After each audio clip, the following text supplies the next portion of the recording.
The thing about this Aaron Judge arbitration hearing was supposed to be today. Today was supposed to be Judgment Day. To Aaron Judge's credit, he said all the right things yesterday about, wanting to remain with the team, loves the team, all the things that you would expect him to say. And then he also said, what about the distraction in regards to, this arbitration hearing? Will you be participating in it? He goes, I'm going to be on the Zoom call for sure. I'm going to hear about it, and which is going to create some, I'm sure, hurt feelings because it's just a natural thing as players go through this. But he said, this is part of the business of baseball, and I recognize that. A lot of other players have gone through it. If, in fact, he does go through it, it will have no effect on my attempt to lead this team to the World Series this year. And I really give him credit for being a professional. Another reason why this guy is the face of your franchise. He's handling this thing amazingly well. I guess it's just part of the baseball kind of world that they have to go through, and they understand that. But again, I cannot reiterate enough my support for a local athlete that was drafted and developed by the team that presently has him on the team.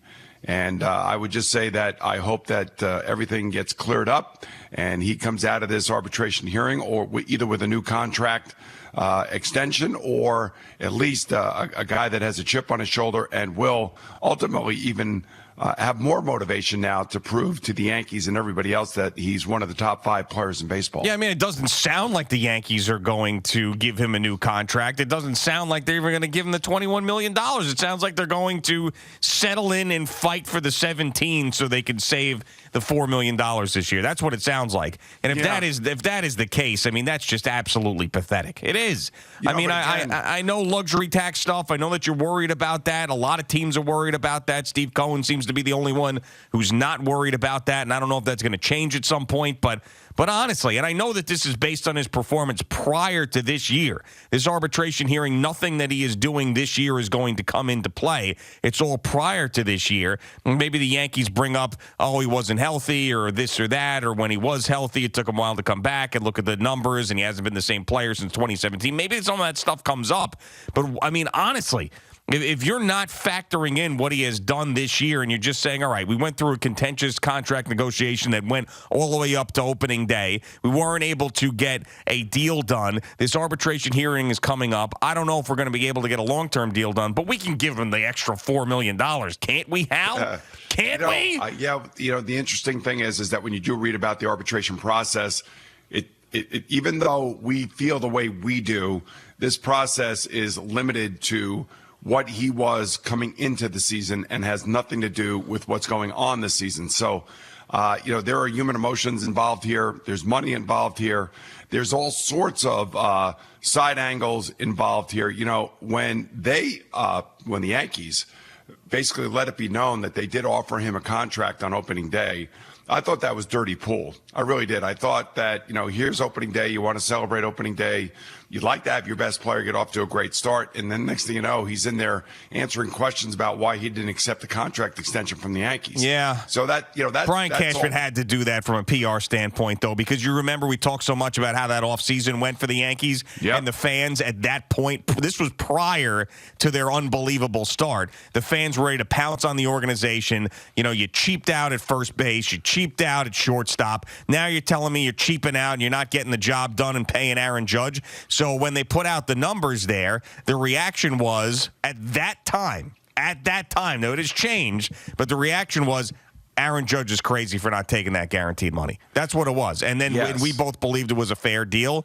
The story has changed since then. There's no doubt about it with his performance and his health this year. But I feel like the Yankees, Brian Cashman, had to do that because of how much bad press he was taking for the offseason that had already happened. Now, it's turned out to work out great for the Yankees, but at that particular moment in time, he was not exactly looked upon favorably by the fan base. Well, and he handled that one deftly as well. I mean, like a total professional. And all I can tell you is that everything from the player standpoint, he's hit it. He's hit home run after home run after home run, not only on the field, but off the field and handling all of this. So I still think that there are scars from that at the beginning of opening day, and whether Aaron Judge understands that Brian Cashman had to do what you said he did and why he did it. I don't know, is maybe Aaron Judge's agent is upset by that. You never know that part of it. We're looking at it from, maybe 10,000 feet saying this is what the Yankee fan wanted to hear. So maybe the extension here from today until Friday, I don't know, maybe it gives them some more room to possibly negotiate a long-term extension. I'm not sure. But I know that if the Yankees went to go sell the franchise today, believe you me, when they were sitting down with the bankers to decide who was going to buy the Yankees, the last thing that the Yankees would be discussing with the potential buyer is a luxury tax. Oh, you're paying every single goddamn dollar that we want from you because our franchise is worth $10 billion.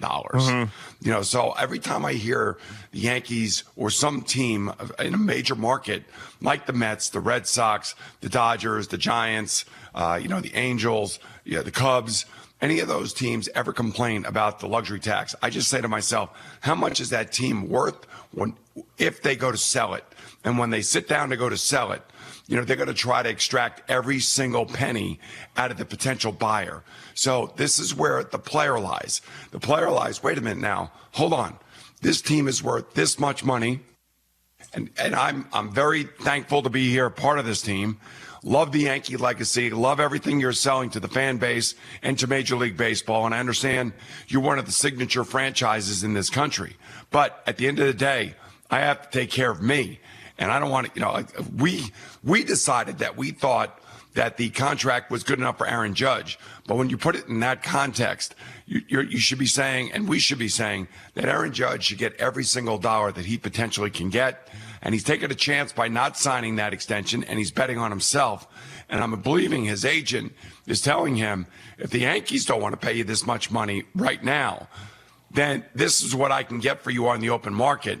And not only will we make up the money that we're turning down right now, we'll make even more money. So Aaron is proving it on the field. Hopefully the agent will prove it in the negotiations. Yeah, I think it's gotten to the point now where if he hits free agency, I think there is almost no doubt that another team will offer more than the Yankees are going to offer. With the way that this has played out to this point, where you had the initial contract offer at the beginning of the season, the fact that they still have not relented to this morning. Now, this could change, but as of this morning, they have still not gotten off that $17 million.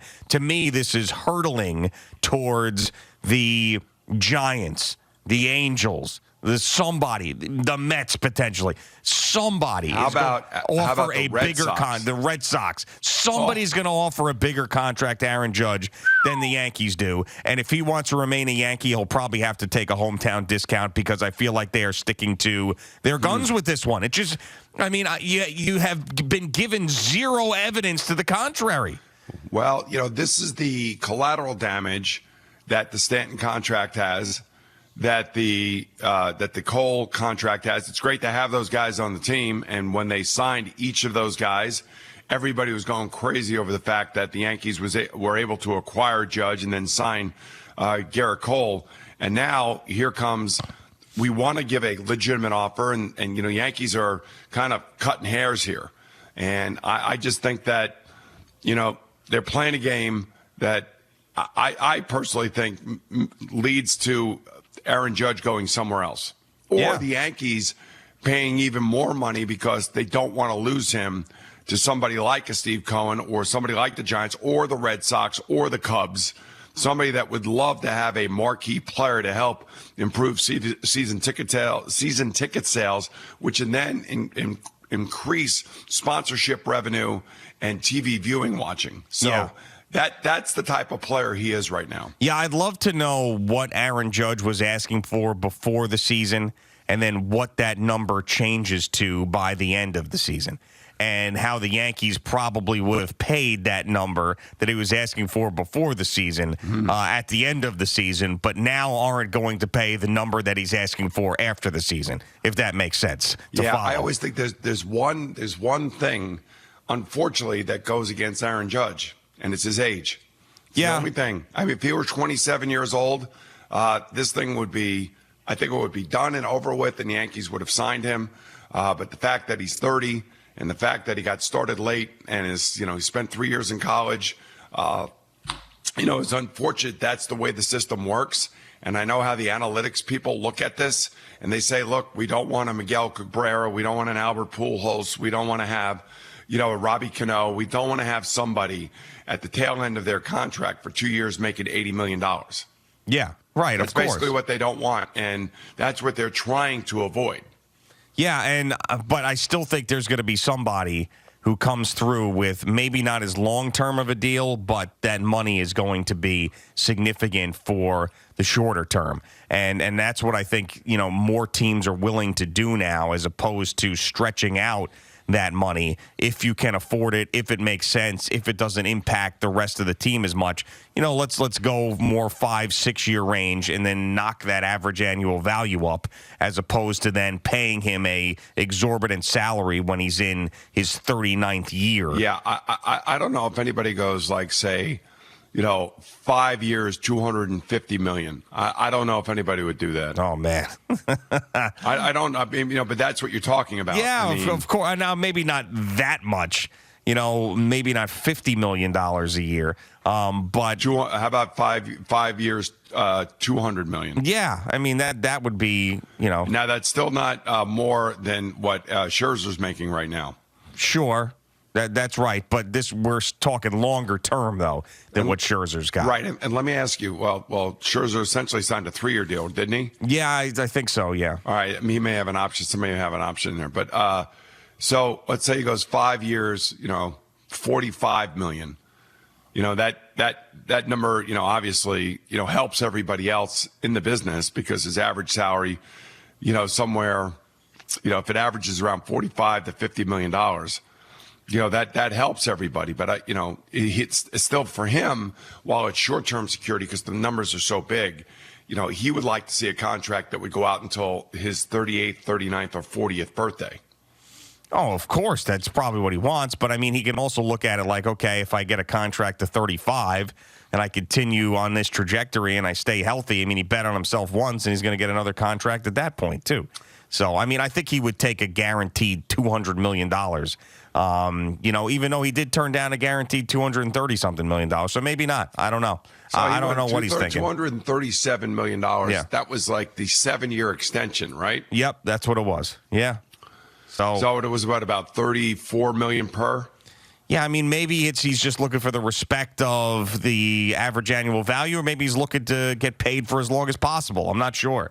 But it's something we're going to find out sooner than later. And I still cannot believe that we are going into this thing a couple days from now, and the Yankees are not off this $17 million that it wasn't today. I was calling today Judgment Day. Well, they postponed it. Yeah, they postponed it. It was. So who postponed it? I don't know. I don't know why or how it got postponed, but it was pushed back a couple of days. That's all I know. Okay. Yeah. I was looking at this puffin cereal. Where the hell do you get this stuff? Cinderella. Oh, okay. Makes sense. Yes. I've never seen it. Have you guys ever heard or seen of this puffin cereal? I think they have it at like Whole Foods as well. Yeah, they may have it at Whole Foods too. Okay, so it's bougie you got to try cereal. it. It's actually pretty good. So we're talking bougie cereal is what we're talking about here. Barbara's tastes good. Barbara's Puffins. I finally have, like I said, have my taste buds back. Yeah. But I think it was more because my congestion's. I know it doesn't sound like it, but the congestion's kind of going away. Well, that's good. Good. That's great. I struggled through the sports minutes this morning, so. All right. I'm sure Eddie said my voice got better as the show went on yesterday. Yeah, I would agree with that. Thinking back. So, yeah, you got to get into it. You got to warm up, man. You got to get all lubricated. Yeah, well, I'm going to get all lubed up. That's right. And by the way, just so you know, I told you that I wouldn't do what I did yesterday morning before the show. Yeah, right. I only did half of what I did yesterday morning. Yeah, so you called me and you said I took a C4 and a 5-hour energy before the show yesterday, so I apologize for being shot out of a cannon and interrupting you guys and all of that stuff. And I didn't want to do that again today, so I did apologize to you after the game, but I didn't know because I knew I'm a little bit lethargic still, but but I need a little bit of energy. And man, I didn't realize how much energy I was going to get. Yeah, I mean, hey, it's, as I said, it's better to have too much than not enough, in my opinion. So, so if you got to go, which one did you do, the C4 or the 5-hour energy? I did the 5-hour this morning. All right. Yeah, add the C4 into it. Do it again. Who cares? Let's go. So how was your event last night? Oh, it was awesome. So it was the Navy SEAL golf fundraiser for the Navy SEAL Museum, the Michael Murphy Navy SEAL Museum, and it was at Baiting Hollow Golf Club. So it was, it was tremendous. And that place is pretty nice, right? Oh, it was beautiful. And by the way, you were saying like, look into, maybe joining a club like that or whatever. Yeah. I think it's $250,000 to join. I'm pretty sure. There, I don't know. I think so. There, I don't know. That's what maybe somebody, it is. I don't know if they've raised it or not. That's what somebody told me. There might have been some pressure over the last 2 or 3 years, COVID-wise, to join clubs like that because there was the only thing to do is to be either outside on your bike or inside on your Peloton or outside on the golf course. Yeah. So I know that they were looking for members a number of years ago, maybe 3 or 4. That may have changed with the popularity rise in golf and golf clubs. So I'm not sure about that number. Yeah. Okay. Well, I asked somebody and they were pretty confident in it. But I thought it was knows? like a semi-private, but I'm not really in tune on all that. All I know is that it's a beautiful place. Thank you for watching. Please like, comment, and subscribe. And don't forget to hit the red bell so you're notified when we have new content.